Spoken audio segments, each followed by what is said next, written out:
Okay. So, let's say full. I'm ready. Okay. First of all, could you guys tell? I thought it was really cool the story of why you chose your name, sort of the real meaning of Nirvana and how you tied it into punk. Can you kind of tell that story? You tell us the story. Is there a story? Where did you hear the story? Oh, geez, something I read. You know, the bio is just There's one something big about, joke. I mean, what the actual word Nirvana means. Here's what a punk story meant to you. about a lovely lady who was bringing up three very lovely girls. It's just an Aesop fable. Yeah. Yeah. There's no story to it. There's no deep allegory, these connotations. There's no story like for what punk means to you and what the word Nirvana means. That's totally bogus. Oh, the punk is musical freedom, and That's it. and Nirvana is freedom from pain, suffering. But you know, that's all a lie, because everyone knows that punk is just money. Yeah. Or not. Or not. Or not. So you Well, don't- when I you don't wanna did tell the the story. interview for that bio, it was 9 o'clock in the morning and I was hungover, so I don't know what I said. I don't even remember. Well, the way it went that I read it was Nirvana means freedom from pain, and Suffering in the external world. That's just That's the it. Webster's dictionary. I mean, that's just Right. right out of the Webster's dictionary. and you said as far as you could tell, that's what punk means to you. So it was the perfect name. That's not why you chose the name then. Now I remember. Yeah, that's why. Sure. I don't want to harp on the name. It wasn't. Yeah, it doesn't matter. Okay. It'll be a household word in no time. Okay. Well then, if there was a second definition, Does anyone have a light? yeah. If Oh, I'm supposed to be heard. if Webster was a big was a big Nirvana fan then, and he felt inclined to put in a second definition saying Yeah, what but you once guys you got were. that TV show, it totally sold out. Emmanuel Lewis Yeah, that guy has the most amazing vocabulary. Let me tell you. You know, that little guy is pretty impressive. What do you think Webster would write if he was going to describe you guys in the dictionary, or what would you have him write? Webster. If it started off Nirvana, Hey, badass dudes. Nirvana noun group, what would follow that? He'd say that we were the Gary Coleman of the music scene. You took it right off my tongue. Oh, I'm supposed to be heard. Oh, I don't know what Webster would say. What would you have? When was him the last say? time you read a dictionary? Oh, Never. Nirvana would be. Oh, it would be. How do you spell that? T P P P P P P, right? No, T T T P P P P. It'd be a first. Right. That's what Webster would say.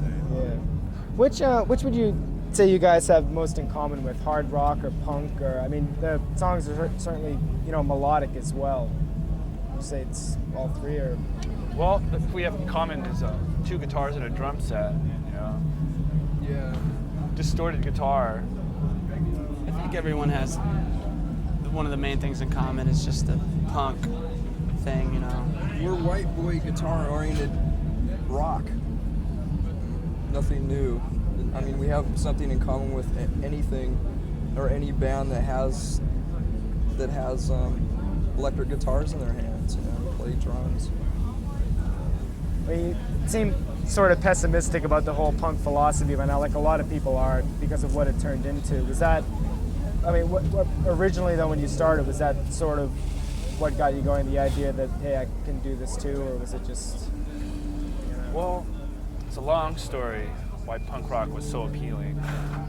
Probably where we lived was like such a shithole, and we were just, our environment, people's attitudes were like really screwy. So here along came punk rock. It's just like, we were young and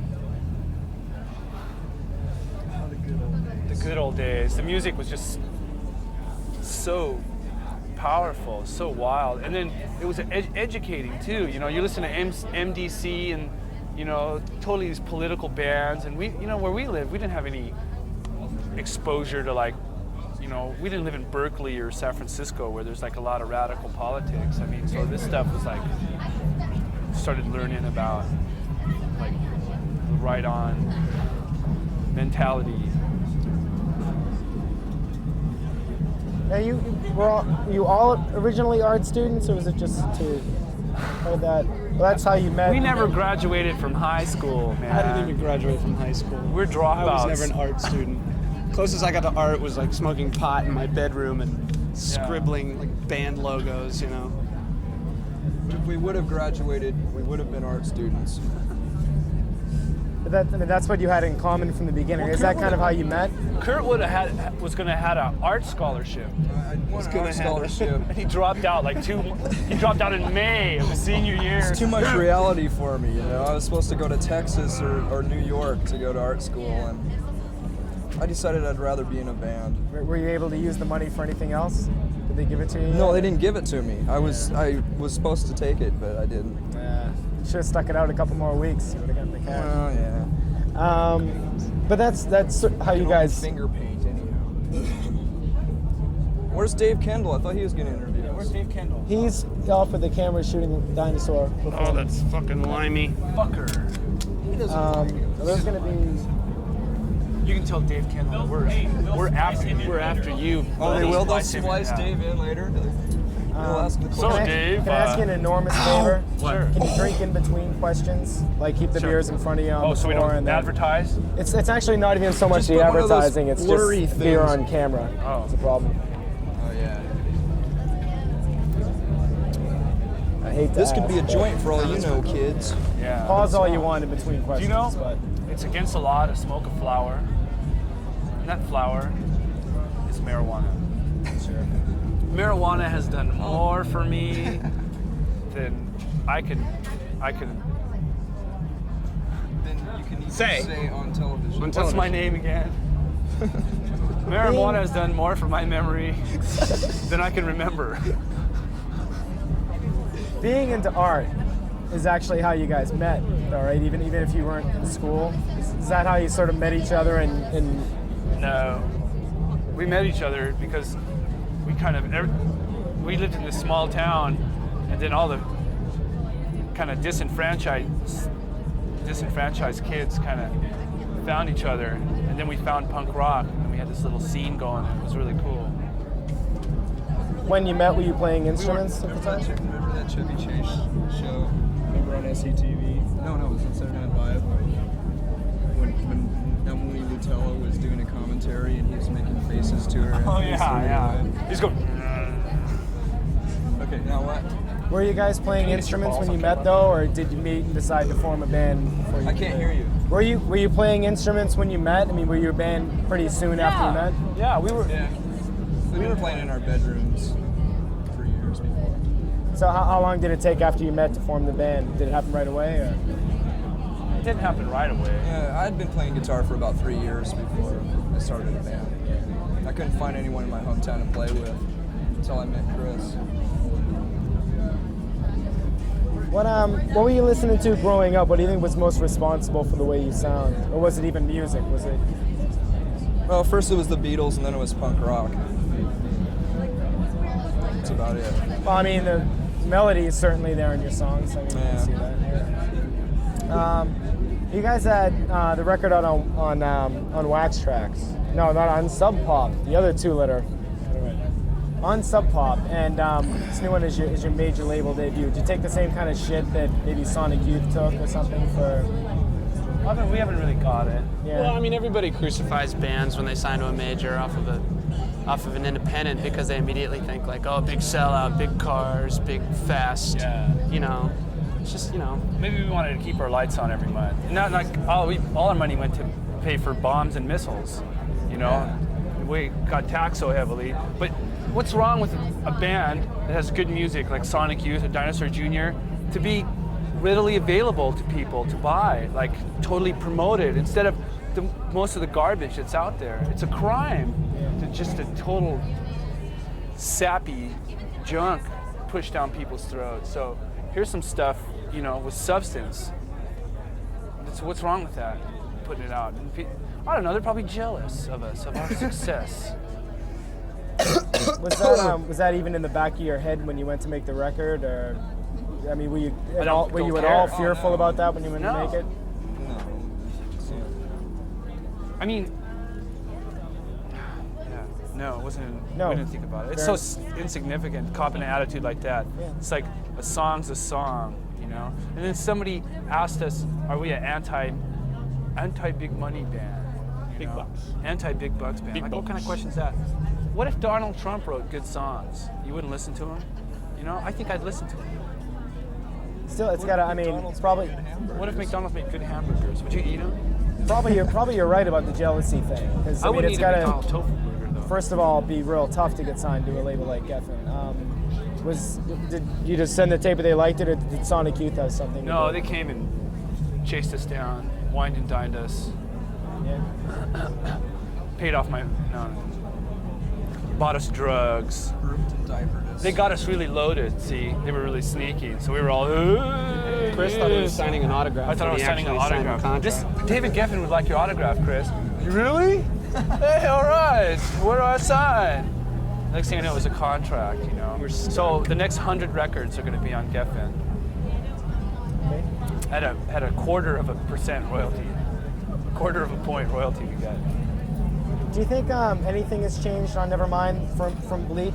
Do you think you're better songwriters or better musicians, or was there any progression or anything? We're worse musicians We're because we worse. don't practice anymore. Now that we're on a major label, we don't have to practice. We pay could people to practice hire for us. musicians if we wanted to. Yeah. I don't know. It has. Nevermind is like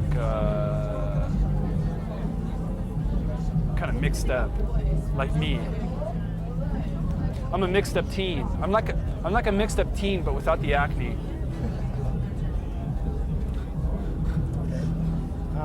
Who am I? What am I? I'm contemplating suicide. I'm waiting for my first sexual experience, but I lie to my friends about it. Say that I've had sex. Actually, I've never had sex, but I'm uptight about it. I masturbate frequently. Okay. The whole, stuff we were saying about, people giving you a hard time about stuff like that happening or whatever, and all the difference of being on a major label. What are the good points, aside from, like you said, the records being in the stores and That's about it. more time to record? Did you have more time for this one? More time to record. It's just So do you think the whole being on an indie label is cool? They don't really. They're really good. DGC's really good. They don't really screw up. We don't have to worry about them screwing up stuff, like calling them up, like, "What the heck are you doing?" They work for us. They're our slaves. And we walk in there and we throw them scraps. We loosen up the chains a little bit when we're feeling benevolent. Is that at least maybe partially the reason you called the record Nevermind? Or is it more to do with society as a whole and all that goes on? It's open for interpretation, eh? Yeah. We'll leave it at that. I mean, never mind.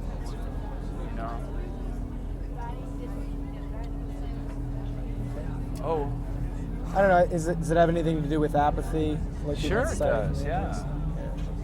But it's, sure, getting there. I want to squeeze Raymond. Okay.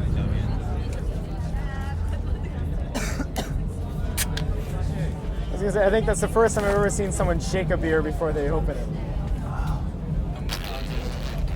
Yeah. Woo! Ow, you hurt my arm! What? Hey, fuck you, man! Hey, that was just Dave Kendall. Huh? That was just Dave Kendall. Right? What happened to your arm? The Dave Kendall. What happened to your arm? I heard it when I jumped on the drum set. Just today? Oh, jeez. Tour's over, man. Tour's over. Wow. I'm ruined. No, because that had beer on it. Okay. There's a few things about Reading. You guys want to talk about that?